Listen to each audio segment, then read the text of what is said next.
Hey everyone, welcome to episode 120 of the Ceres Podcast. I'm your host Stelios and the founder and director of Ceres Pure Food Innovation. Sorry about the delay in getting this episode out, and the next one actually. We've had them both pre-recorded for some time now, probably 2 to 3 weeks. They're both still relevant, so there's nothing wrong with that.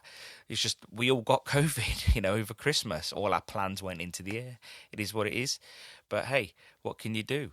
I didn't want to sort of put these out until I could record this intro properly because, my of all things, my voice sort of went a bit funny. But hey, anyway, I hope you all had a great Christmas and Happy New Year to everybody. One little update, we are completely out of stock of the Ceres super absorbent cloths. We are hoping they should be back in stock by the end of January. We made a few tweaks to them. You'll see that soon. A little bit thicker, different colour. But basically, place your order, it will go on back order, and you'll get them once they're back in stock. We've already started piling up the orders, so if you have made an order and you do get a FedEx notification, just ignore it. We're just getting ahead of it, really.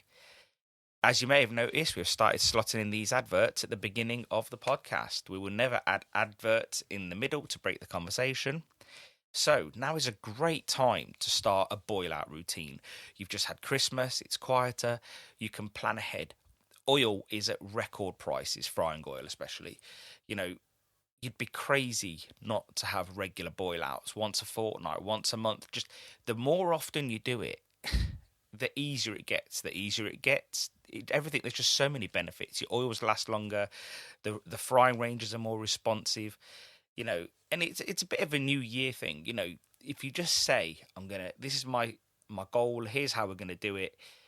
Don't have to have a 2-hour boil out, blah, blah, blah, just going on for ages. It just can be very quick. The fact is that the benefits of regular boil outs are endless. Cleaner pans give you better oil life, better food quality, better power recovery. There is a reason why the likes of McDonald's, KFC, Burger King, Five Guys, nearly every national global food group that uses fryers boils them out regularly, mostly in between every oil change. The deep fryer cleaner works on every frying range, all commercial fryers. Just think of it like this. If a vessel is dirty, how can you fry clean tasting food? Going one step further, how can you add new oil to a dirty fryer? Doesn't really make sense. That really expensive oil, 40 quid a drum, 38 quid a drum, goes into a dirty fryer. Doesn't make sense. So ask yourself, can you afford not to have a regular boil out routine? Order your Ceres deep fry cleaner today at worldofceres.com. Today's podcast guest is Stuart Fusco from the Fusco Group, stroke Fusco family in Whitby. Many might know Stuart and the family from their long-standing fish and chip shop, Royal Fisheries, and Quayside in Whitby.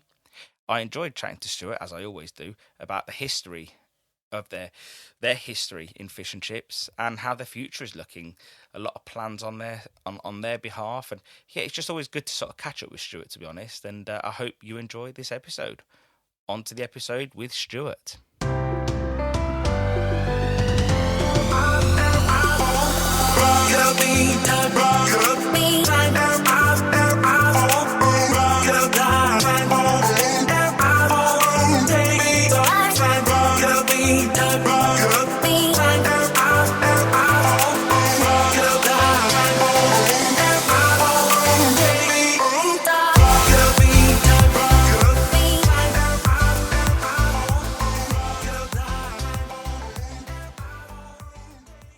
Stuart, welcome to the Ceres Podcast. Hello, you all right? How's it all going in Whitby? Okay, it's a bit bleak this morning. It's blowing a gale and sand blowing everywhere, but I suppose it's the time of year for it. I think the thing is with Whitby, a lot of people probably only go when it's nice, and I'm probably a little bit, well, not quite like that, because I go when it's also not nice. So you do actually see it on a grey, murky day, and whereas a lot of people that visit Whitby is in the summer months, and it's really nice. Yeah, well, I like it. Obviously, I like it in the summer, but the good part is it's nice and busy, but the bad part is loads of people everywhere. Yeah. So when it gets to this time of year, it's really nice that you can walk about and bumping into someone. Yeah, you're sort of on your own almost, going to the beach in this weather, and you are on your own.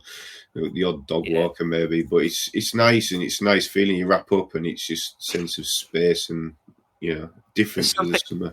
There is something nice about just walking around Whitby when it is quiet. It's quite serene. But at night, then you can see why, they wrote the story. The Dracula stories were based on it, because it is also quite eerie at night. Oh yeah, it can be quite. It is nice walking around the streets at night. No, it is. It is. There's something quite, I don't know. And when it's winter fully set in, like it just feels. I don't know. It just feels. I like it. I like Whitby. Yeah, it does. It is nice. I'm lucky to live and work here and do what we do. So, I do appreciate where we live. It's great. You're 5 minutes from the beach. You're 5 minutes from the moors, and and it's just nice. Yeah, as you sort of go over the moors, you lose signal. And that's when you know that you're getting to it. Yeah. I lose all the signal. You can see the heather when it's in season. And that's it. Like I stopped making phone calls because there's no point trying at that point. Yeah, we went to the phone shop. He's going, it's 5G enabled, your new phone and everything. I says, we haven't even got 4G yet. He says, I was going to say, he's been ambitious. He says, where do you live? I says, I live in Whitby. He's like, oh, yeah, the signal is a bit poor over there. You can have Edge, yeah. Edge or 2G, yeah, exactly. That's it. Yeah, I give up trying to make calls in Whitby. Like, for the most part, can drop the odd text or, make a quick conversation, but I just wait until I'm on my way out. It's just, there's no point. Yeah. You get over the moors, and once you pass that, you're fine. Tell us about how your descendants, the Fuscos, ended up in Whitby, because I didn't realise, but Fusco is actually quite a pretty popular name. It descends from the Italians. I've seen it everywhere. I've seen it in Northern Ireland. I've seen it in England. I've seen it in Italy when I've been there. But how did you guys end up? Well, they came over, I think, about 1900. I think maybe around that time.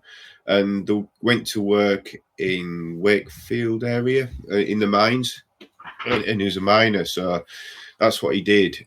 I think he was already married, and when they came over, and then obviously had children, and I think something happened to her after she had my granddad, I think, and then he died at a young age of some lung disease, obviously working down coal mines type of thing. And I think the next door neighbour brought him up, the youngest two, as it was in the way in them days. And then he went to work on the land, the farms over Pickering Way, just the other side of the moors. And that's where I met my grandma, and she worked in a fish and chip shop there, and the pub. And eventually the owner decided to sell and offered it to her. So they bought the fish and chip shop there in Pickering first. And it got quite a good reputation. It was really, really popular. They used to have, do you remember, it's maybe before your time, Big Daddy and Giant Haystacks, wrestlers from, it must have been the 80s, 70s, 80s. I just remember them. They used to stop in on the way back from Scarborough. They used to go regular to Scarborough, and they used to pop in for their fish and chips and have a crack with my granddad and that. Anyway, it went really well and everything. They decided to buy a shop in Whitby, because my dad was sort of coming along, and which is our original shop, Royal Fisheries, and that must have been 55 years ago now, something like that, around that era. But that shop got really popular to the point where they couldn't manage both, so they sold the Pickering one and moved over to Whitby, and that was the start in Whitby, really. Pickering was Violet and Dennis. Yes, that's it. Yeah, that's right. And your dad is Peter. Yeah. So as you can see, I've done a little bit of research here. Yeah. Just a little bit. Good. Why do you think that Whitby is more of a? Why is it a place where everybody wants to go and do business? Like in comparison to, let's say, Scarborough or Pickering, it's a destination place for visitors, obviously, but it's also high risk. But it could be high reward, I guess. Is that one of the things, do you think? Yeah, I don't know. Back then, I suppose it was a very big risk. Nowadays, it's pretty busy, obviously, like from the tourists. So it's, you're going to get, so much custom and volume. But back 50-odd years ago, it was traditionally a seaside port. But I suppose there wasn't the amount of fish and chip shops there are today here. So I suppose there was the market for a fish and chip shop. It was originally one already there. They didn't set it up. It was already a working shop. So they just took it over and did a really good job. And now we get 3, 4, fifth generation people coming in, families coming into the shop. You know, that's all of it. It's the only shop they've ever used, you know, forever. And, you know, I think people, you know, families just kept using it. The kids come, the kids after that. So, you know, you can't. It's weird because one of my customers, I was chatting to him, and his name is Martin Robinson, and his granddad, Arthur Stanley Robinson, sold the shop to your grandparents. Ah, yeah. Is he in Middlesbrough, Billingham area? Yeah, that's it. Yeah, Teesdale. And yeah. And he's cousins with Ben Laws, who has the Java Cafe, and oh right, I didn't know his cousins, right? Yeah. So, and he's like, and you know, so it's weird because his granddad, whether I'm guessing he was coming to retirement, who knows, but decided to leave Whitby. You know, yeah. So he probably, you know, had enough of it, maybe to some degree, or just couldn't see what was over the horizon. Who knows? It's just one of those, isn't it? And yeah, you know. And yet, look at it now; it's a destination, isn't it? Well, I think for many, even when we came down the pier, it was always a tourist place. But when we came down the pier, what was that, 1999, when I came into the business full time, and it was very seasonal. We opened March to October, and that was it. We shut for 4 months. Wow! And it was like there was no one down the pier, and over Christmas, nothing. But now we're open, you know, every single day, just about. We only shut down for maintenance and holidays, to get a week away or something. So we only shut for like 2 weeks a year. We're open every day. Which Do you not miss those days though, when it used to close for a few months? Well, I would love to say yes, but I used to have to go down to the shop and work. Fair enough. So I never really had it off. I had more time. I get more time off in the winter, obviously. Yeah. We have shorter opening hours, but yeah, summer's. I guess it's when you guys generally go on holiday in the winter months. You know, I'd imagine. Yeah, we do. Because obviously the summer seasons, it's just crazy to get time away. You know, you struggle. I think if you was going away over the summer holiday and it wasn't for, like, I don't know, a honeymoon or something like that, people would be checking your head, wouldn't they? They'd be like, "Where are you going?" Because you know, because whatever you say, you know, everyone in Whitby in the summer, it's all hands on deck. If it's not for your own business, it's helping somebody else's business, or working for a friend or something. There's no shortage of work in the summer in Whitby. Now, obviously, that may flip out and swap itself in the winter, but in the summer, there's no one saying, "Oh, I can't find work," because it's everywhere, isn't it? Well, yeah, that's it. And like, especially this summer, it's been a nightmare trying to recruit enough, you know, staff to work. You know, it has been a total nightmare. Most of our full-time staff do obviously a lot more hours all season, and then obviously you can cut down to less hours in the winter, and to sort of balance up their time at work type of thing to make it a full-time job. Nowadays, they're not bothered about getting an extra day off or going home early because they've got so many hours in the bank, as it were. I think there's a few members of staff on like a salary, so they're on X amount a week, and then maybe getting paid for 40, 45 hours a week, but they're doing maybe 50, 55 through the summer. So they get to this time of year, they've got so many hours in the bank that they can take less time off, and it just comes off their banked up hours. And if you get to the end of the financial year and they've still got hours to take, it's just, you just give it to them in, you know, pay them as were. It just helps them with like mortgages and rent payments and stuff that they're not just getting all through the summer, go and spend it all, and then they're turning around in the winter and saying, "I've got no money left." Yeah, no, exactly. Which happens. Although the original Royal Fisheries, although it does get busier in the summer, it probably doesn't have the peaks that Quayside has in the summer, does it? As big? No, it does. It's, I would say, maybe 70-80% of what we do at Royal Fisheries is local trade. It's same week in, week out. Takeaway. It's all, you know, predominantly. It's one of the main local shops in town. Yeah. Whereas Quayside's the opposite. It relies heavily on tourism. You know, a day like today, it was raining and windy. It'll be very quiet, but yesterday was quite a nice day, a bit chilly, and we were really busy. So that's the swings and highs and lows of quayside. You can't predict quayside; it goes from one extreme to the other. Yeah. It can be quite difficult to manage. to staff and manage. Yeah. Fish box near the car park. Is it fish box? Fish box. Yeah. Fish box. And then how does that play out? Is that again? That's very, I guess, tourism dependent as well. That one, is it? A bit of both, to be fair. It does work both ways. It does have It does have quite a lot more regulars, as it's in the centre of town, right next to the supermarket. So it does have a lot of regulars. But yeah, its main share is the tourism industry. Yeah. It's right next to the car park. It's more express style, so if you can sit in and sit outside of the tables with your dog. And it's a bit more McDonald's style. You sort of get your food at the counter, so it's a bit more grab and go. Yeah, more grab and go. So he's catering for a different market to Quayside and Royal Fisheries, to be fair. And then also you got, is it Robin Hood's Bay? Yeah, fish box at Robin Hood's Bay. And what's that one like? Because that's one I've never even been to. And so what's that one? It's really nice. It's probably the nicest one to work at. It's simply because of the views. You're at the top of the hill, looking out to sea, up to the cliffs of Ravenscar. It's really nice.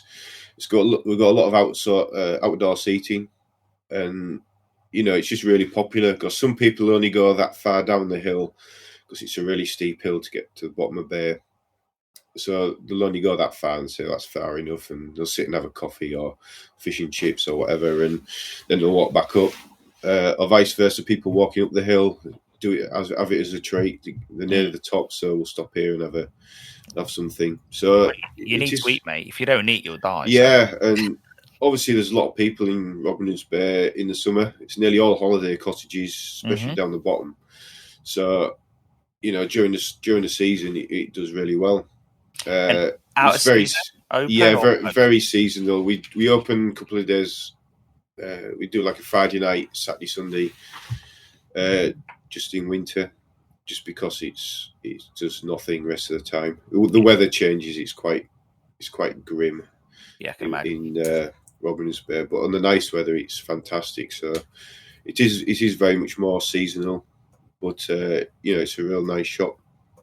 So, have you managed to get the fish and chip trailer out much, or not as much as you'd like? Not this year. Staffing mainly. Also, obviously the COVID thing with the amount of events that we're on. Sorry, they require quite a big deposit to go to these events. So we did 3 of the big ones that were going ahead. Was it Leeds Fest? We did Isle of Wight Festival. And VW, I think it was. Okay. And we draw really good events. But to set up the trailer is really difficult because you're really setting up a business. Each time you go out, you set up a new business.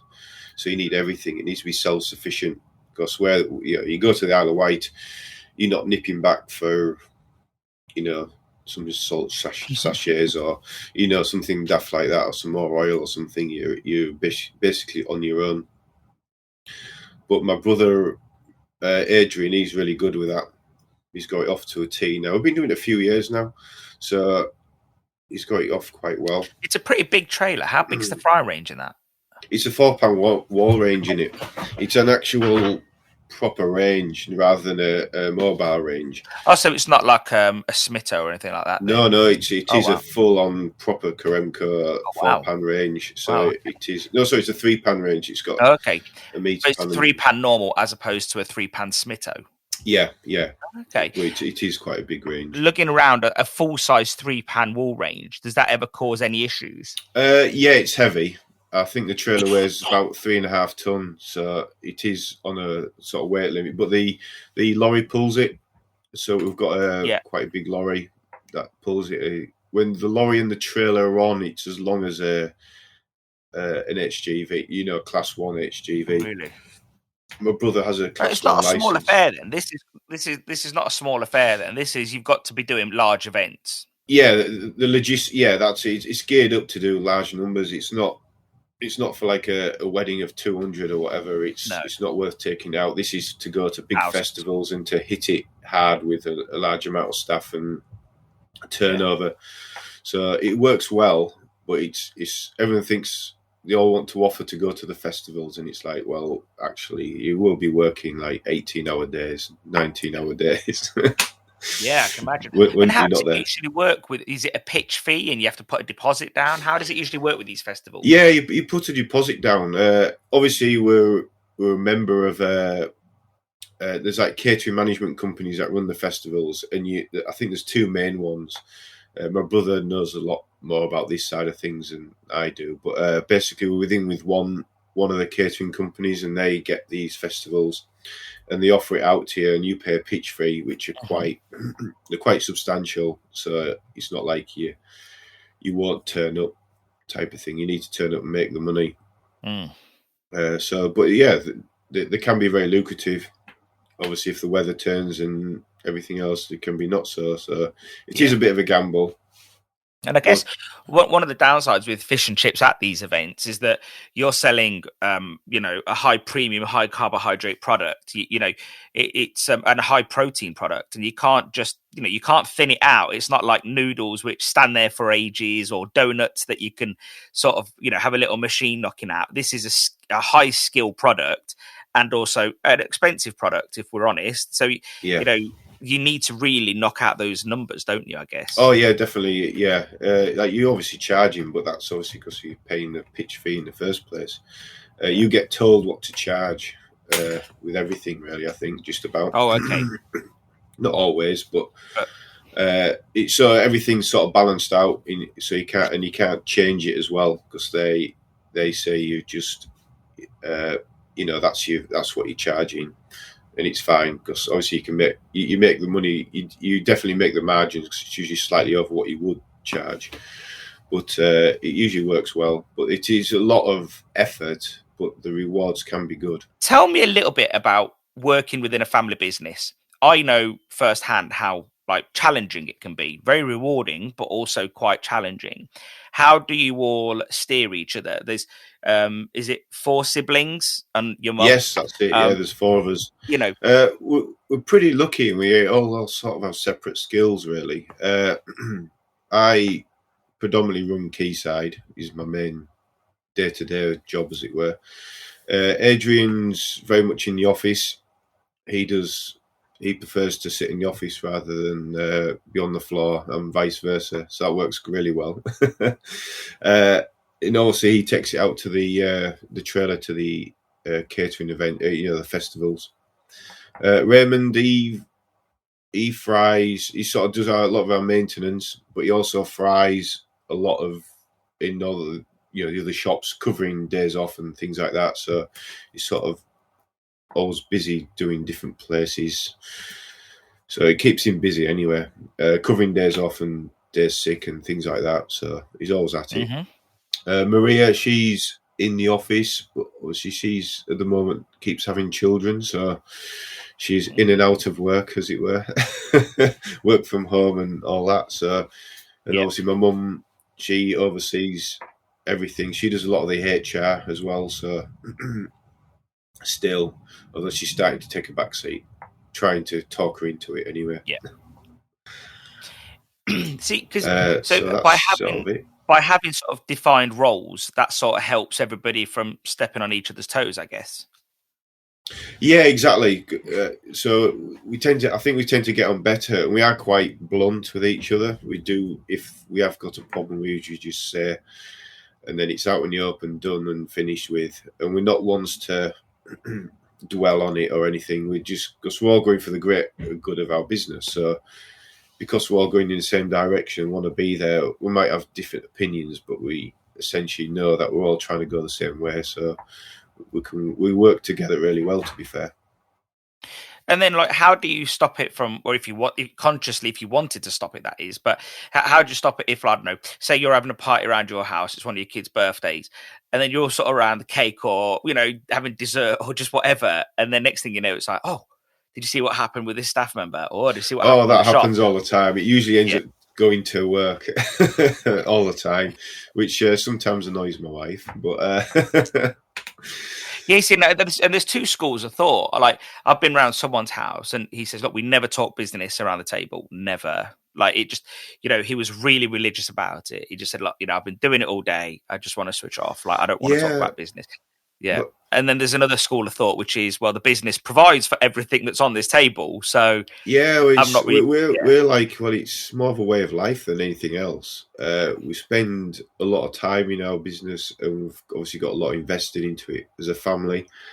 So it's, it is a very important part of what we do, and there are time-sensitive things that you do need to talk about sometimes. Or just silly things that happen, and it's quite funny. Anyway, you normally talk about work, but we don't go on and on in front of everyone else. If there's loads of people, if it's just us, if we just round at my mum's and it's just us, it generally will be about work, what we're talking about, because that's what we do. No, exactly, it's true. So obviously your mother's the matriarch of the family and the business. So do you all sort of congregate there as well? Do you always end up there out of work? Sometimes, usually once a week. But the problem is nowadays we've all got families, we've all got kids of our own. So it's a case of when we're not at work, we're usually at home. So a lot of what we do talk is on the phone. In between places, usually be taxiing children around. I know that for you. Yeah. Well, surely Raymond's the spare guy. He should be able to step in and say, "Look, family, if anybody needs a kid going somewhere, I'll sort it." Yeah, he'd be joking at you. he would. To be fair, he would step. If I turned and asked him, he would. It's going to be that great uncle, isn't he? Until he has babies of his own, he's that uncle that everyone looks to, isn't he? No. He would, but I don't know if I would. Get him. Yeah. So, do you see yourselves opening more sites? Well, for fish and chips, that is, more outlets. Yeah, well, you never say never. It probably is on our remit somewhere. I doubt in Whitby. It's just, I think there's more fish and chip shops per square mile than anywhere else. But if the opportunity comes up somewhere, we wouldn't say no. Essentially, we'd look at it and assess it. It's like the one at Robin's Bay came up. It was the guy that was selling that approached us. We weren't looking at the time, but it was like, well, that's a fantastic site and could do really well with it. So, yeah, we'll go for it. It's really weird, Whitby, is because just when you think you've got enough fish and chip shops, there's another one that opens, and you think, like, I've been going to Whitby probably for 10, 11 years, and you think, oh, there's loads. And yet another one opens, and then it's not even the other fish and chip shop that opens. The hotel does fish and chips, and every hotel does fish and chips. And then you just think to yourself, everyone is doing fish and chips. Well, I think if you're coming to Whitby, there's so many good ones in Whitby. I think you've got to have something else to offer. You've got to have that X factor to come in and try, or very confident to try look against, because people know where they're going. It takes years to establish a place in Whitby. Like even with Quayside, when we first opened, it wasn't an overnight. We didn't open the doors all of a sudden we're busy. It took a lot of time and effort and work to build up that trade and get to where we are. And I think there have been people that appear and disappear after a year or so for that reason, that they just don't. I think they underestimate how loyal people are to the places where they go to. They come to Whitby 2-3 times a year. They go into that same place because that's where they always go, and they always have a great meal. And it's difficult to find bad fish and chips in Whitby. There are places, but it's like, on the whole, most places, because the family run, are doing a really good meal. And I think because a lot of the families work in the businesses, it just elevates it to that next level, I think, and just everyone, so much competition, pushing each other, and I think it works really well. Yeah, I think so too.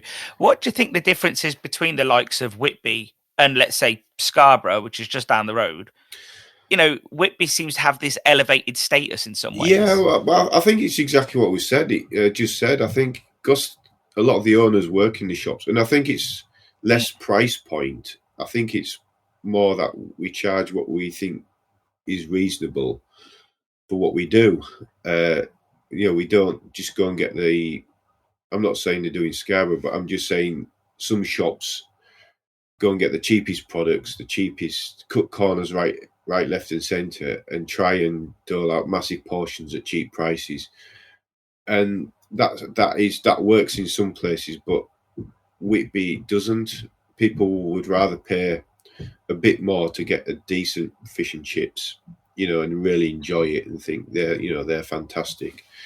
And I think it's just horses for courses. I think Whitby just demands that, whereas other places maybe not so. I don't know. And I think one of the other things as well is that, you pointed to it somewhat, is that customers are loyal, but the loyalty spans over a long time. So, for example, do you know Reese Head from Fry Monthly? Yeah.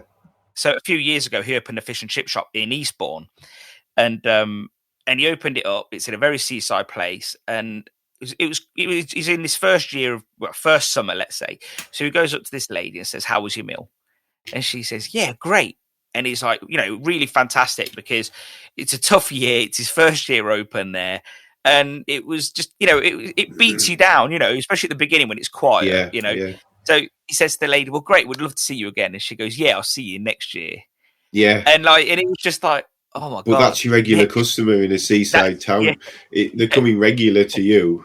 Every time they come to Whitby or Bridlington, Brighton or wherever, they're coming to you. But that's my regular customer. They come once a week or once a month type of thing. But you've got to almost factor that into your business plan that, you may have a good summer, but the winter, especially for a new business, it's going to be bleak, It's going to be hard. Yeah. But no one's, Definitely. It's you got to make your money through the season and then just ride it. You got to have enough in your bank to ride the winter out. We do. And you can see why some people fall into the trap of then buying the cheapest product or not having enough staff, or because they're thinking, if I can fill up my bank account now in the summer, I'll be all right in the winter. But then if it's no good in the summer, no one's going to come next summer. So it's a really tricky situation running a business in a seasonal load. I think it's harder. I think it's harder to work it in the. Yeah, it's harder to work it in the winter because you are quieter. It's just the whole thing of producing fish and chips is harder. Whereas when you're busy in the summer, it's just a case of rolling out fish and chips. And everything just stays on point. It seems easier, harder work in the fact that you're busier, but it's easier. Whereas the winter, it's all cooking to order, and it just makes it a lot more difficult. Your fat management needs to be a lot more on point, as it were. So, it's just getting to that. It's just getting from one place to another. It's like not having anything ready. Chips, chips ready, sat in the chip box. When in summer it doesn't matter because you're turning them over so fast. They're in there for maybe a minute, 2 minutes. In winter, it's trying to tell the fryers that no, you need to hold back and just do per portion. That you're doing. If they've only asked for one portion, just do a portion. Because with Blanche, you can just finish off a portion or two. You don't need a full basket of chips ready. And it's just things like that. Obviously, them costs. It's just little costs like that add up when you're chucking baskets of chips out after that. Changing I guess I'd say to fill the oil in the summer, those mistakes cost nothing, and in the winter they cost treble. Yeah, exactly. So you go from one extreme to the other, which you just got to be on the ball and on top of everyone all the time. So, have you ever toyed with the idea of opening or buying sites like in more residential areas just to balance it out? So, or does it not really work like that because you still need all those hands on deck in the summer anyway? We have toyed with it. We also thought if we went somewhere else, it would be more that type of.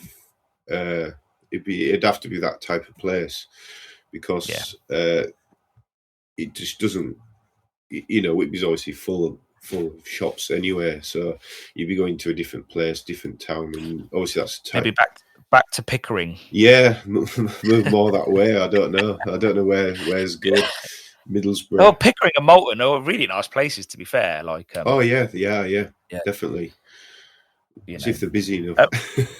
But no, this is the problem. I suppose you've got to really downscale your expectations, especially. But you can't really walk around and compare everything to the summer in Whitby. You just couldn't because no. And also that takes some intense planning and pressure. And I know once you're into the swing of things, it's fine. But like I know, supplying as many people as I do in Whitby, that the run up to sort of like the season, everyone's scrambling for staff, everyone. Yeah. And it's weird because I remember going into a few shops around Whitby, and I went into one, and I'm like, oh, what's he doing here? This like Fryer there, and he's like, oh, you've seen me around there, haven't you? And I'm like, oh, how and you do see Fryers especially move around a bit. Yeah, the staff in Whitby do move around. They have like an annual shift of a few some migration. Yeah, there's a few of the regular faces will go from one shop to another shop. I don't know. I'm bored, sick of working for that person. I don't know. Every different reasons. On the whole, our staff retention's quite high. The full-time regulars we pretty much hold on to all the time. We just look after them. That's all you can do to stop that. So what would you say that you guys have implemented when it comes to staffing and employees and keeping them and staff morale? What do you think you're sort of doing that's working? I think a lot of it's working with them. Not treating them as staff, really, treating them as work colleagues. You're on the level with them. I think that's important, and make them feel valued as an employee. So by working on the floor with them, I think that's a huge part to our staff retention in a way. They don't feel like there's them and us type of thing. You're very much all together in it. And I think with the where the summers go and everything, it's like you almost feel like you're going into battle, as it were, or hitting a coalface. You've all got to do it as a team. So, I think it's just a case of getting on with it and going together, as it were. But this year has been a nightmare with staffing. Obviously, everyone had the same thing. That's why we looked into different things, and we've implemented the QR codes on the tables. This is so the customers can order, look at the menu and order and pay for it on the app, as it were. Well, not an app, it's a QR code. So that's working quite well. It just prints out to the kitchen printer and the drinks printer. So that's working really well, because that just frees up the waiting on staff to. Well, we see that they thought we're just getting rid of them, but we're not. It enables us not to have as many on because we just don't have them. So it just relieves the pressure off them, and they can give a better service to the customers that are there, and just talking to them, engaging with them. So we're looking at it from a positive way. On the takeaway, we're just introducing the pods, the self-service counters. We've done that at Fishbox Whitby, and we thought we'd have to maybe talk the customers into using it. Or as soon as we opened the door, the first person walked straight up to it and started using it like it was the most normal thing ever, which was like, right, okay. And that same thing, it just helps. It just enables that server, instead of having to take the order and talk away, it helps them to just bagging up orders, so you actually get a faster turnaround, in fact. And also the upselling on that goes really well, because normally you're sort of pressured into getting your order out at the counter, but you don't think about extras, don't think, unless obviously the server's pressuring you into, not pressuring you, but doing the upselling. But then there's obviously the pressuring you don't browse, do you? You don't browse your menu where you do. If you stood there at the screen on your own, you're just browsing away. So that's working really well. It is saving some stress, I think, more than staff. I think in some ways the likes of McDonald's have normalised this sort of system. Hence why definitely. The first day you've had it, people just walk up to it. Definitely, yeah. They've been a huge help to our industry. Really, they're streets ahead of what we're doing now. But they can afford to have people that think of these things and do them and implement them. So it trickles down to what we do, and I think it's fantastic. It's it's really pushed our. I suppose the pandemic's pushed our industry to evolve and innovate, really, which I think is really good. Yeah, because I think pre-pandemic, I think if I said to somebody, "Oh, do you fancy having one of those screens that McDonald's have?" They'd say, "Oh, they'd never use it in our shop. They'd never use it." Yeah. And yet, I was chatting to Sarah Locke a few weeks ago, chatting to you today, and a few other people, Jihan and Jem, and they've all got these screens, and customers just walk up to them and use them. Just yeah, it's the most normal thing in the world now. And I think, like before the pandemic, I would have said the same thing. There's no point using that. You lose your personal service and all of that, but you don't. I think you gain time to.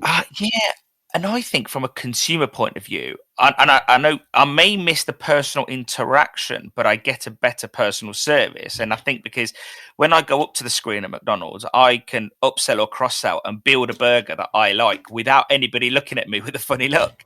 Yeah. And I think, like to give it an example in your shop, if somebody wanted to have fish and chips with curry and peas all on one plate, a server's going to look at them and be like, "Oh, that's a bit weird."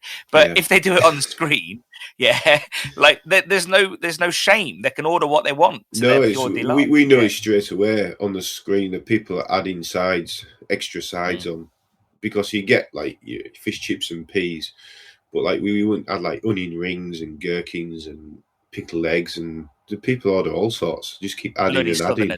Ordering all that stuff. Southerners. Yeah. But yeah, no, it's interesting. It is interesting because I do think there's a place for this technology moving forward. And I think in the long run, you won't have less staff. I just think you'll mobilize them in different areas. Yeah, exactly. Yeah, and I think it'll just overall, it's a better customer experience, like we said. Yeah, one of the things that you guys were pretty hot on the heels on, and back in the day, and I don't know if it's still a thing, but I'd love your opinion on it. Is MSC? Is that been tricky? I know a lot of people are saying they've been struggling to sort of get hold of MSC and carry on with it over COVID, obviously. Yeah, we're actually not MSC. We haven't carried on with the MSC. Yeah. Why was that then? Do you think it was? It's a very how would you say it? It was basically cost and what you're getting. Everything's MSC certified now. All the fish you get's MSC certified. Yeah, and it's the public perception is almost like they ignore it nowadays because they assume everyone is MSC certified.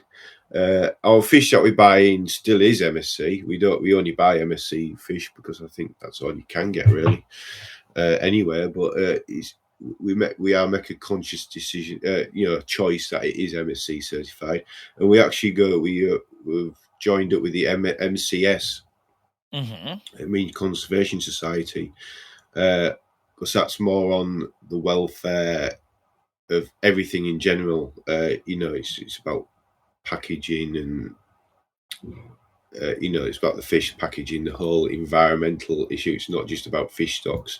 So that's taking everything as a whole. So we think now the MSC thing's sort of obviously still very important and very, very relevant. We need to conserve the stocks of fish in the sea, but it's everything else around it as well, isn't it? It's the plastics in the sea. And especially you guys being on the coast as well, you must see a lot of that. Yeah, we make sure that all our packaging's biodegradable. There's no plastics, there's no polystyrenes, and that's important to us because you see it laid about at the end of the day. Sometimes people can't hit the bins always, but that is, you don't want that washing into the harbour, into the sea, and you don't want to keep people picking it up, do you? So if it is biodegradable, it's so much better for everyone. Yeah. I guess that's the thing. You guys probably see firsthand the sort of carnage after a busy day in Whitby. You close up and you probably think to yourself, whoa, like like what a tip it is today. Yeah, Because it obviously can look like a council war zone. probably hasn't. Yeah. To be fair, the councils are quite good in the fact that they do several bin collections in a day, right up to about 10 o'clock at night. I think the last ones in season. Yeah. So because we're finding that the seagulls were emptying all the bins, ripping everything up. So which weren't helping. Yeah, but sometimes the problem is sometimes as well. You said you were being polite when you said sometimes someone misses the bin. There's some people that don't even aim for the bin. Yeah. And I've been there sometimes when you just think, mate, don't be a tramp.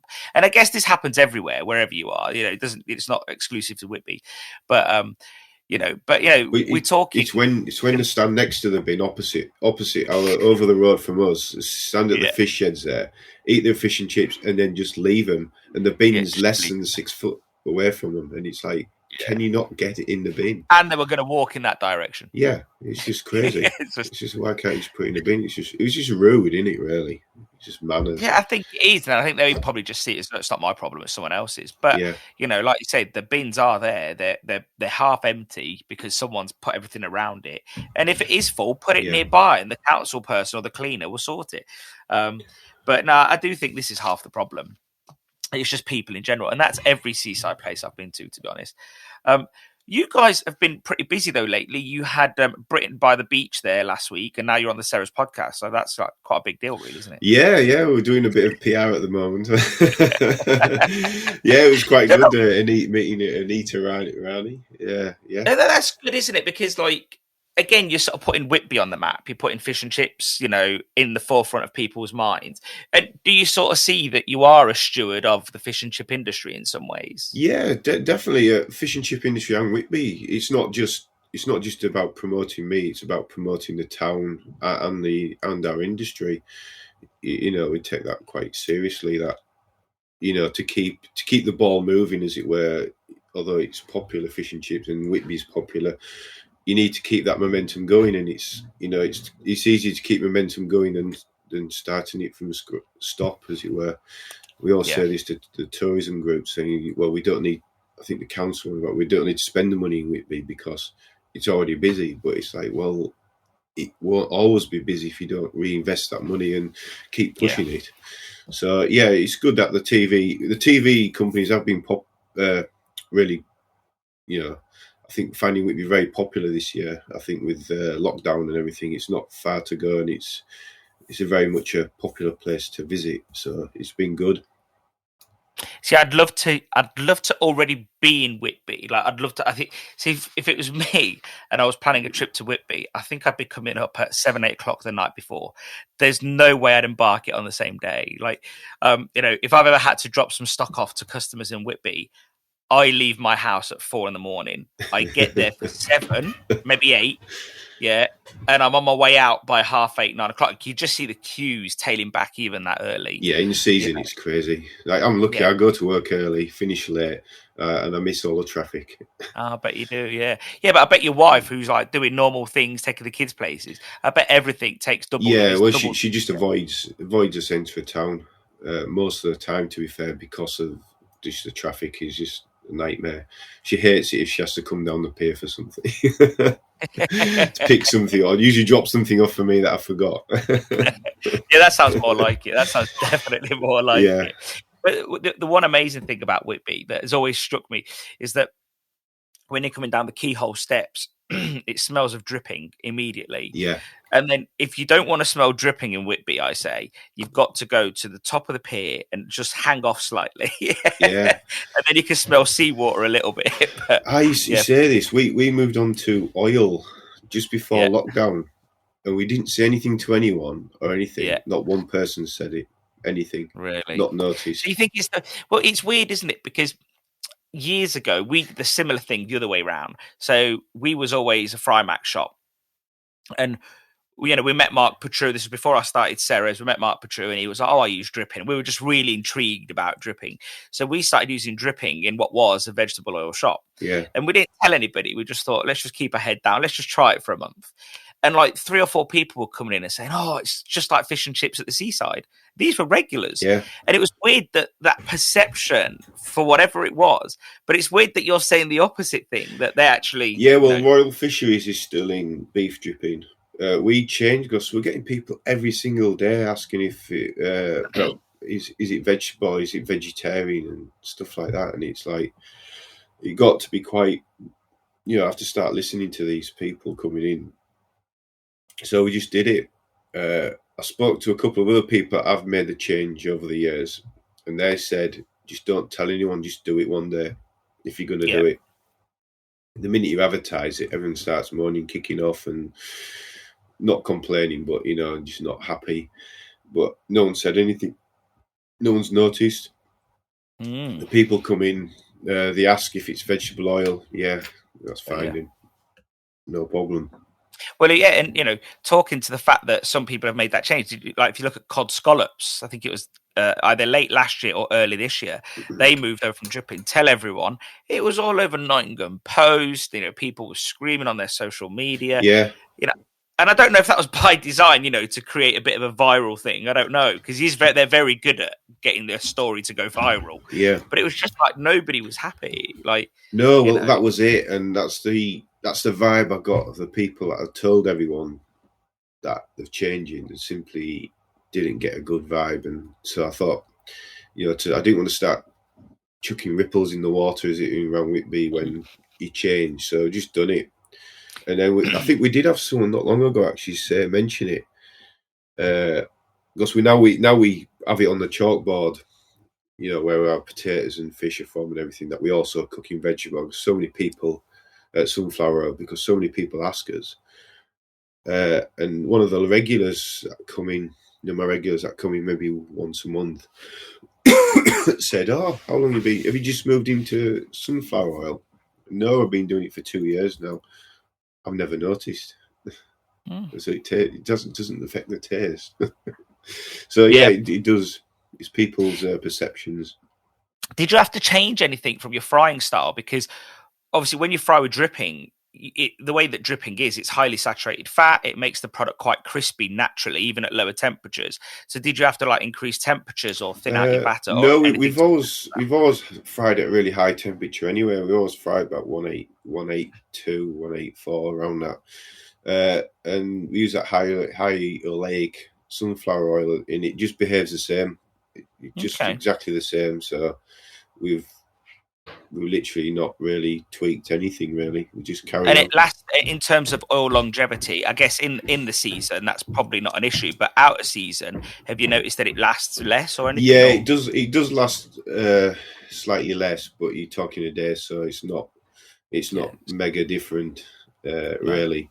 And we are quite tight on our oil management, so we just keep an eye on it. Yeah, and dripping at the minute is like hen's teeth anyway. So so I'm sort of glad I'm on something else.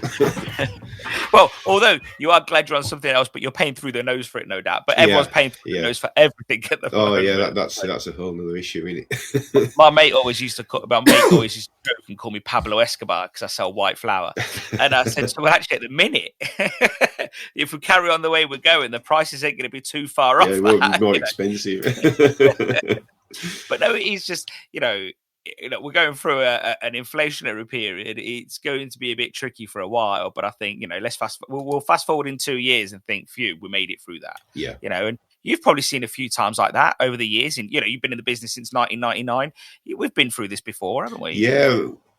Yeah, the prices, mainly with fish and everything, is the main thing. Won it over the years. Sometimes the price of fish is where you get into the point where you're actually not making money. We've been at that stage a few times, and you sort of just got to ride it out.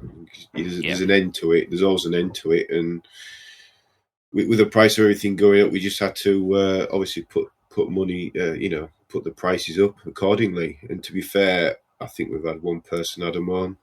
I think people understand that the price of everything has gone up, and there's nothing you can do about that, really.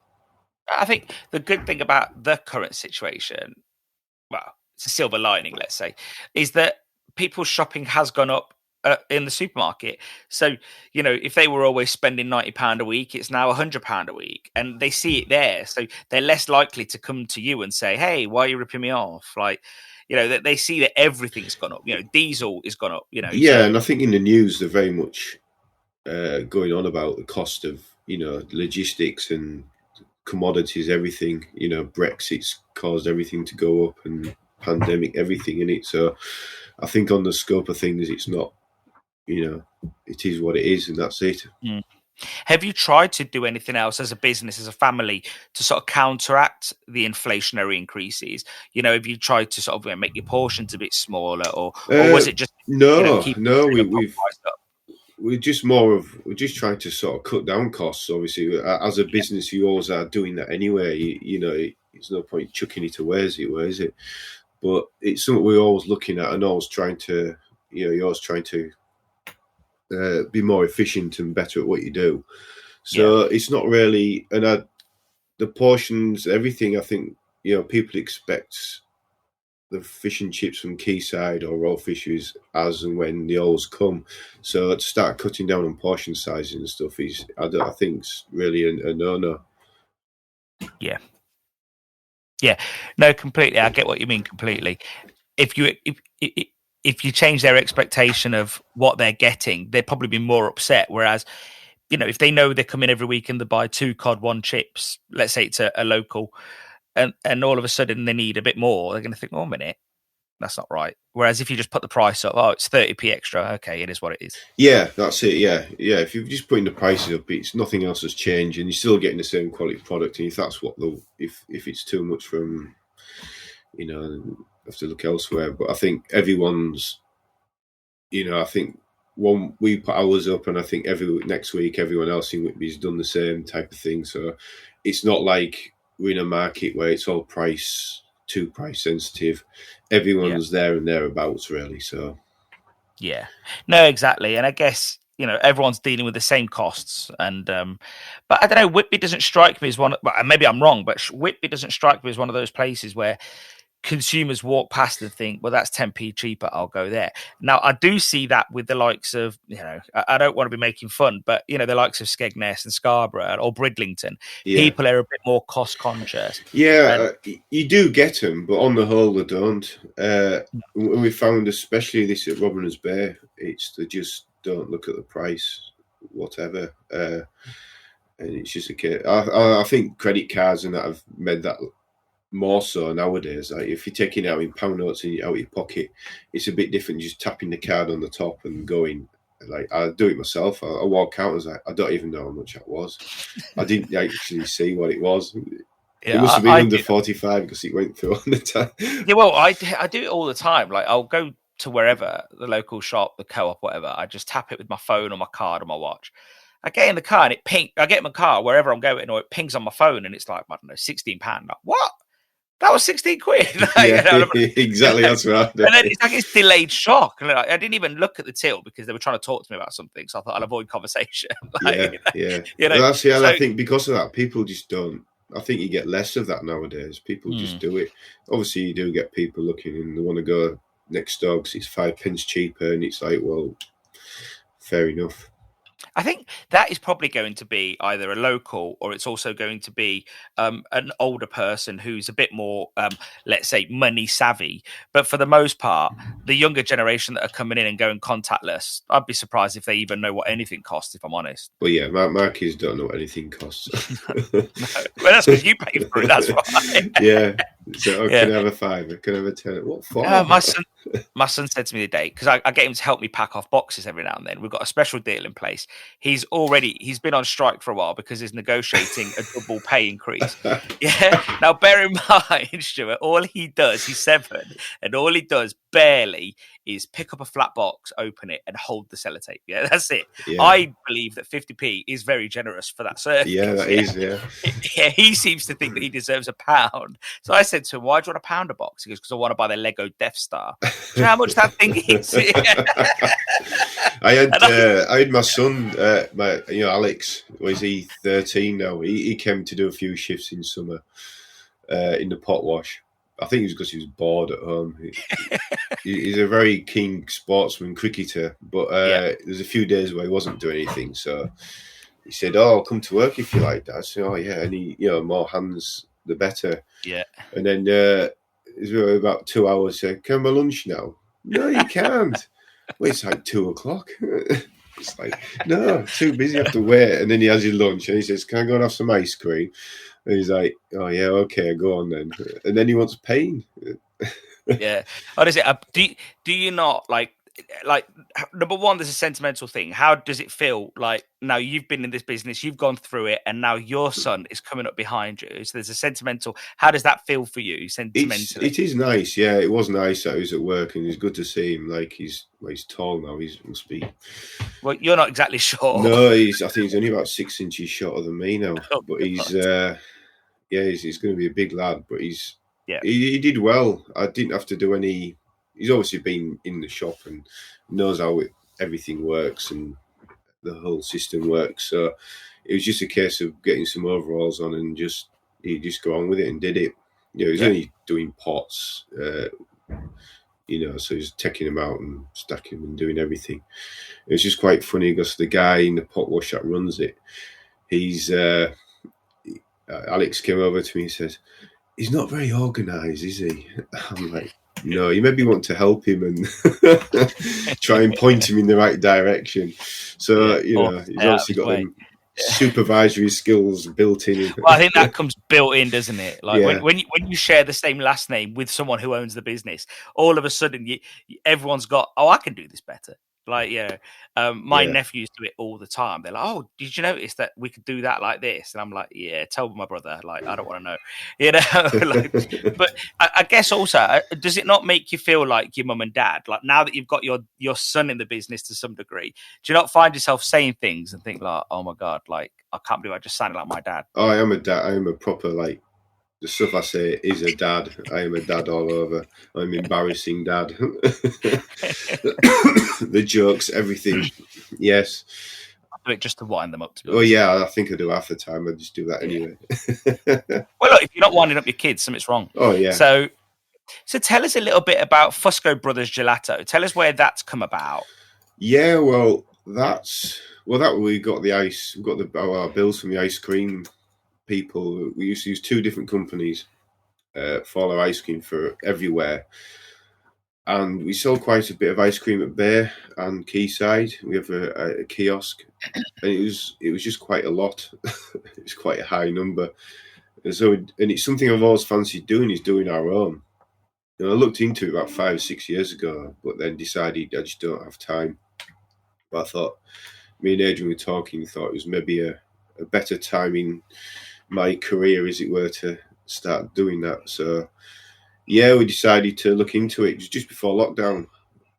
Bought some equipment. I went and did some training with a place over in Northern Ireland. Learn how to make it. And he's been really good, the guy. They've been buying the ingredients off. He came over and helped us set up and get us going. I'm still learning. The ice cream we're doing, it's gelato. It's nice. It's really good. So I'm slowly getting away from the standard flavours and being more experimental and doing more and more different ones. But was this your first summer doing it or your first season doing it? We started just before lockdown. We got all the equipment in and everything, but we've been doing a unit up on the industrial estate, hopefully we will be. It's nearly finished, to do all our potato prep and fish prep and everything in one place for all the shops, and to store our catering unit and look after that. But so we have space there to do it, and that's where we've been doing it. So we had to wait to get it up and going. So we're doing a bit. We did a bit at the end of last summer, and then all this year we've been doing it, and it's been going really well. Some really good feedback off the customers that have been buying it. And I've been taking an extra. During the summer, I was doing like a day a week, just making ice cream. So, which was good for me, just doing something different, just to break the monotony. The monotony of doing this. And is it something you see just supplying the Fusco family, or do you see it becoming, a wholesale business supplying other sites? Yeah, well, we're quite lucky that we have 4 sites already that we can sell ice cream at, and they're all good sites, obviously busy sites. So we're also going to capitalise on them.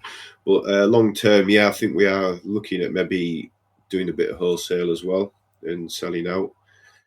Selling out of our own family to different people. It depends how people like it. I know the other ice cream families in Whitby very well. Oh, okay. So I did tell them I was doing it. They were fine. They were like, yeah, whatever. But I think they appreciated that I did tell them. But yeah, it's something I'm really enjoying. Really good. It's really nice. Quality. It's a really quality product, but obviously still learning a lot. So it's quite nice to have a different focus for a change. But ice cream can be quite, as a business, it can be quite territorial, can't it? I think people, I always sort of liken it to people like to enforce their patch as such. Yeah, I think it's a bit difficult in Whitby to do that because there's so many different people selling it. And different brands, like there's two local suppliers, and then there's all the outdoor. There's Kelly's and there's all Yorvale and all the bigger ones that come from out of town, and everyone's selling something different. So they're like the point of difference. So for us I think we're the only ones selling gelato. I think at the moment, we were selling a gelato from Malton Way, but we decided that we'll start making our own. So gelato is lower fat, isn't it? Yeah, it's made with milk rather than cream, and it's slightly denser. It's richer and denser, but it's actually better for you. I think it's like 12% less fat than ice cream, but it has a lot less air in it. Okay. So it's actually it's a lot more of an indulgent feeling in eating it. So you get nice flavours and that type of thing. Is the sugar content the same as a normal ice cream? Pretty much the same, yeah. The sugar content, yeah. But because obviously, so I guess if there's less air in it, does that mean people technically get more weight per serving? Yes, they will do. Because obviously, if there's more air in it, they get air. Yeah, but obviously it's made with milk rather than cream. So, yeah, but it's going well, really good. I've had real good positive feedback off everyone that's had it, to be fair. So one interesting fact about ice cream, and it has nothing to do with you, but the person who invented adding air to ice cream, do you know who that was? No. Margaret Thatcher. Was it? Yeah, she was a food technologist before she was in Parliament. Yeah, really. And I don't know why. I found that really fascinating. Yeah, and she worked for an ice cream company. She was a food technologist, and she figured out, her and a team, how to introduce air to ice cream. Right, because that stops it being dense and easy to scoop. Yeah, right. Exactly. Yeah, makes total sense. Like you wouldn't have thought you'd need the need, but it does sort of have its place. It does, yeah. But it works really well because obviously you see a lot of fish and chip places around the country, especially the coast, also do their own ice cream, and no one really has married the two around here before. Yeah. So it's quite a nice thing to do, really. What's your favourite flavour that you're doing? Oh, I love chocolate orange. Yeah, that sounds chocolate good. Orange ice cream is nice. We do all these standards. Like the best selling ones is chocolate, vanilla, strawberry. Mint chocolate's really popular. What else we do? Bueno. We do anything like a Nutella type of flavors. Pistachio, you name it. I've done it just about already. So banana. And the good thing is, you're investing in something that, without being crass, has healthy profit margins. You're not investing a lot of time in something that is going to make you, a rounding error at the end of the year. It should benefit the business somewhat. Yeah, the idea was that we'd pay for the equipment in 2 years. Yeah, and I think we're more than well on track for that. So, so it's good. That's amazing. But now we're looking at more equipment to expand to make more faster. Another 2 years. Well, again, that's just the way business is. You see a market, it works, you start expanding it, and I guess that's So, I've took up plenty of your time today, and your internet's hold out held out It pretty has, well. since it had a bit of a blip. Yeah, it had a bit of a strop on. I am in Whitby soon, actually, so I will pop in and have a coffee with you at some point. Definitely. You know where I am. Don't have to worry about Wi-Fi issues. But I don't think we've missed anything. I think we've spoke about most things. But I've always been intrigued, and I know many have always said to me, like, when are you getting Stuart on the podcast? Because I think there is that abundance of history. And then there is also all the next generation of people that are all still in it, and the sort of history for you guys isn't that far away that you've forgotten about it either. It's not like, oh, my great granddad started doing fish and chips all those years ago. You can actually see the lineage. You can see it. Yeah, and I think that's important to see where we come from, and where we've come to now. Like, my father passed away 15 years ago, 14 years ago now, 15 years ago. Yeah. And the way we've come on since is, obviously we got Quayside before he passed away, but to see the development since then, it would have been really, really proud of us all to get where we are today, and keep going, keep striving. Do you think he would have ever, like, his vision was his vision? So, that was isolated, and obviously it went with him to some degree. Your mum carries half of that vision, no doubt. Yeah. Do you think this was always the plan, or has it just grown as everything? I think it's just grown and developed as we go. I don't think there's any structure or plan as such. It was as we sort of expanded as more family members have come in to it. Obviously, now we're all in it, and we're all doing what we do. I think it's got to a place where, now we maybe should start planning where we should go from here, either up or out or wherever. So that's obviously something we need to talk about. But, I think it's sort of been more of a natural progression to get to this point. Yeah. Everything, we haven't sort of gone out to aggressively buy somewhere or aggressively have a structured plan and go with it. It's sort of developed as time's gone on to get to where we are. And I guess the benefit you guys have got is that the foundations of the business are probably really thick and solid, because it has been a very steady, mature growth. Nothing's been done too fast or risky, and that's a completely different business plan.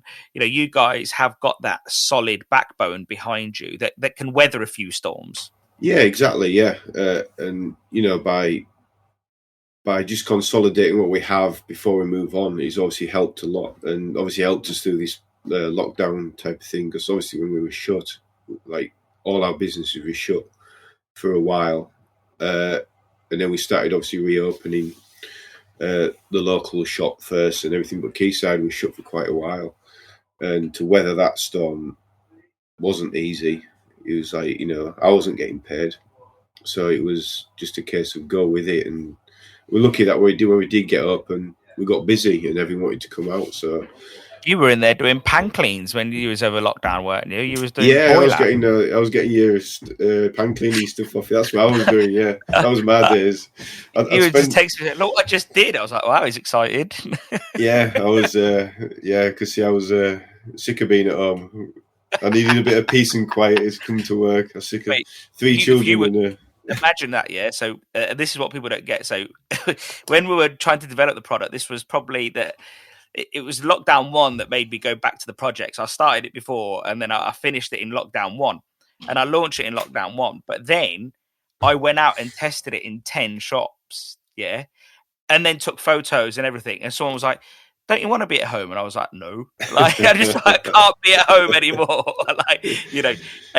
And the telling thing is that most people were like, oh, my son said to me, oh, you have to go back to work. Well, here's my story. My son said to me, Dad, when are you going back to work? My wife said to me after 3 weeks of lockdown, she says, do you know this is the longest time we've ever spent together without me or you going to work? Yeah, she probably wanted a marriage if she knew this was going to happen. Same with me. Like, I bet they didn't realise what they were signing themselves up for. Like, what do you think, they were at work for like 12 hours a day? Like, and now it's like we're all here. Okay. Yeah, I spent a lot of time in the garden. I did all sorts. Yeah, I did. Building things. There's only so much you can do. Well, you got a big garden. I haven't. So it's sort of like I just sat there some days, just like thinking, I'm not going in. But no, I am glad those days are behind us. Because, definitely. Yeah, you know, and I hope as a country we're through the thick of it. I know we've got these variants to deal with, but for the most part, I think we're through the thick of it. I don't think anyone's closing now. I think businesses have adapted for the future. You know? Yeah, I think everyone. I think our industry especially really did well adapting to the click and collect and screens and everything like that. And I think on the whole, everyone did really well. And I suppose it was a case of needs must. You had to do. You had to do it. You had to swim or you were sinking type of thing, weren't you? So, it was good. It was good to see people what they did, and we survived. We're here. We carry on. It's a resourceful bunch, really, this industry. I think, everyone's got enough friends, whether it's local or online or somewhere, that they can all help and ask questions. And it's really good. Like, I go on the Facebook groups, but I don't necessarily comment much. But it is interesting to see what people are talking about and see subjects where people are having problems and that. And, it's good. I still get people ring me up now and again about someone was using our self-service kiosk. In fact, he rang me up yesterday, a guy, and he was asking where we got it from and everything like that. I'm quite happy to tell him. It's all we did was search for it and look. So if I can help someone that way, or anything with frying or anything, I'm quite happy to help people. Maybe not the guy next door, but there's loads of them up there. I'm not being funny, like you guys. Look, I always say to people, if you're in Whitby, you literally trip over fish and chip shops, and they're all good. And there's this common saying that in our industry, I truly believe it's the spiritual home of fish and chips. I was probably actually, it wasn't at the top of my list actually, but Whitby is. I know fish and chips definitely wasn't invented in Whitby, but it is the spiritual home of fish and chips. Yeah, well, I've always said for years it's like the capital of fish and chips. Yeah, it's definitely. It's there and thereabouts. The shops, as I said earlier, there's a lot of great shops in the town. The competition's really fierce. And we all get on, to be fair. All the owners, obviously we don't talk about work much, but we'll stop and have a chat about each other and to each other and everything, and we all get on, which is good. That's one of the things that I've noticed about Whitby, and also an anecdote that's always been said in the industry, especially in related to the awards, that is if you took every shop outside of Whitby and plonked it in like the award system in a category or a location, they'd be the best shop in that region, hands down. And yet they're all in Whitby. And, whether you're going to Mr. Chips on that side, Hadley's on that side, whether you're going to, you guys, Trenchers, Magpies, Khyber Pass, Fisherman's Wife, Papa's is the newcomer now in Whitby. So, and then also there's the B&Bs that are doing nice fish and chips, all the pubs. Yeah, like honestly, there was just, I remember when I stayed at Crossbutts one night, and I thought, I'm having a burger. There is no way I'm having fish and chips. And the guy comes out and he goes, I was just sitting there, and I don't know how he must have recognized my name. Like, it's clearly a very a name that people could sort of tell. And he comes out, and the waitress goes, oh, the chef would like to see you. And I was like, oh, really? Like, and I walk out back, and it was a guy that who did he work for? I can't remember. He worked somewhere. So he's like, I think it was the one over the water, actually. So he's like, are you Stelios that supplies such and such and such and such? And I was like, yeah. He goes, have you got a bag of batter in the car? And I was like, yeah. He goes, can you leave us one? I was like, yeah. And he goes, I was like, and it's just like, you're trying to eat. But Whitby's just, it's so, I don't know, you're going to get great ice cream and you're going to get great fish and chips. And I think, and I'd gladly miss breakfast all day long. Although I've had a nice breakfast in Whitby as well, to be fair. But I think I'd gladly miss it because I'm going to pig out on everything else. Yeah, you're not coming here if you're going on a diet, are you? No, definitely. Well, you're in the wrong place. You're in the wrong place. Well, there's plenty of hills to walk it off, so you're all right. Yeah, that plenty is of true. Beach, plenty of exercise. That's what keeps us fit, all the hills. Well, on that note, Stuart, I'll let you crack on. And you can go downstairs and do some frying, no doubt, or... Hopefully we'll have a few customers in today. It's looking a bit bleak. I'm looking on the cameras. It looks a bit bleak out there. There's always sun out in this weather. Yeah, which is good. Well, absolute pleasure having you on. And, thank you. It's been good to talk to you again. I'll see you soon. Yeah, cheers. Thank you. All right, mate. See you later. Cheers, Stel. Bye. Just want to say a huge thank you to Stuart for joining me on the Ceres Podcast. It was great chatting to Stuart, and I hope that you all enjoyed it as much as I did. Be sure to share this podcast with your friends and on social media. If you liked it, chances are they will too. Have a great day.